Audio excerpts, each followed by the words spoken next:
Assalamualaikum warahmatullahi wabarakatuh. Bismillahirrahmanirrahim. Alhamdulillahirabbil alamin. Wasyukurillah wa nikmatillah wala quwwata illa billah. Wahai sahabat-sahabat hidung dimanapun berada, semoga dirahmati oleh Allah Subhanahu wa taala, semoga dipanjangkan umurnya, kesehatan badannya, dilancarkan rezekinya oleh Allah Subhanahu wa taala. Pada kali ini saya akan menceritakan kisah nyata, yaitu tukang bakso kena ilmu teluk, wahai sahabat.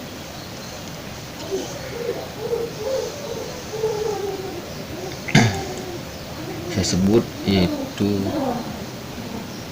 si A dan si B. Ketika si A berjualan di tempat biasa dia jualan, dia bertemu si B di tempat biasa dia jualan. Ketika itu pelanggan-pelanggannya itu datang ke si B, lalu si A ini emosi kepada si B bahwa pelanggannya itu pada lari ke si B. Lalu si A ini mencaci maki dengan omongan-omongan kasar kepada si B. Tetapi si B ini hanya terdiam, tidak melawan, dan dia juga tidak berucap satu kata pun kepada si A ini,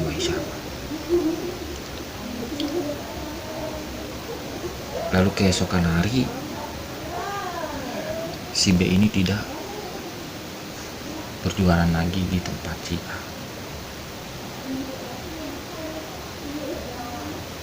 Ketika itu si A berjualan lagi di esokan harinya, dia bertemu lagi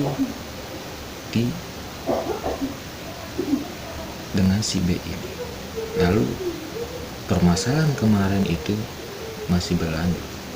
Dia masih mencaci maki kepada si B ini dengan omong-omongan kasar, sehingga si B ini benar-benar rasa sakit hatinya kepada si A. Dia itu hanya diam, tidak berucap dengan satu kata.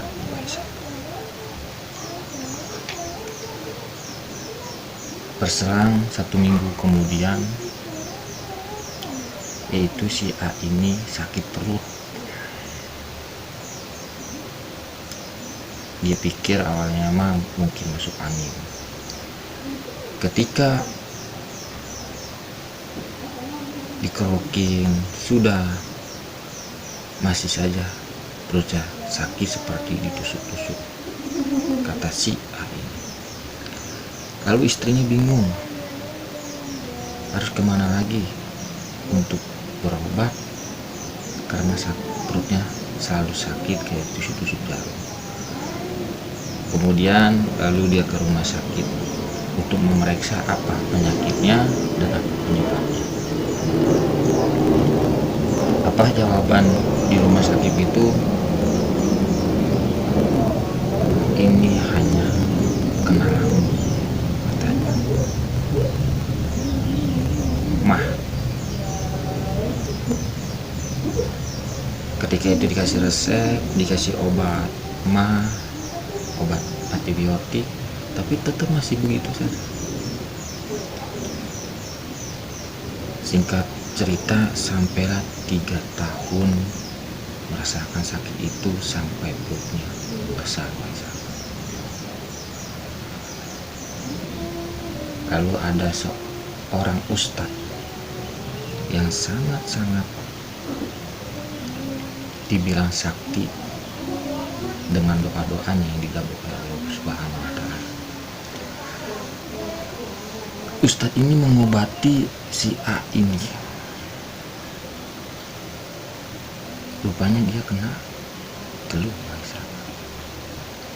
Diobati dengan doa-doa, dengan asma-asma Allah yang dibaca dengan si Ustadz ini. Itu dia memintakan sebuah paku dan dicampuri dengan darah mati, sahabat.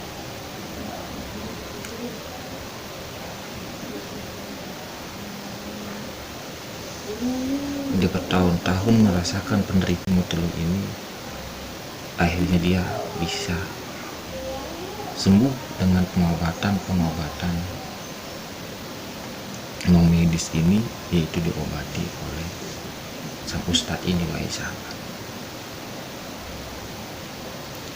Dalam kesimpulannya, ilmu teluh ini dari zaman dahulu sehingga sekarang itu masih ada. Mungkin di zaman sekarang orang kurang mempercayai dengan ilmu ini. Makanya ini dalam suatu pelajaran dalam kehidupan kita, wahai sahabat. Apabila kita punya permasalahan dengan orang lain, kita ajak ngomong secara baik-baik, cari solusinya, cari jalan keluarnya. Jangan sampai kita menyakiti perasaan orang lain, wahai sahabat. Karena orang diam itu bukan berarti dia takut. Orang diam itu bukan berarti dia tidak punya nyali. Justru orang diam ini dia menanam kebencian di dalam hatinya, wahai sahabat. Karena ilmu teluh ini, apabila orang ini benci kepada kita, semakin benci, semakin dahsyat ilmu teluhnya menggerogoti diri kita, wahai sahabat. Itulah dalam ilmu teluh, didasarkan kebencian seseorang kepada seseorang, wahai sahabat.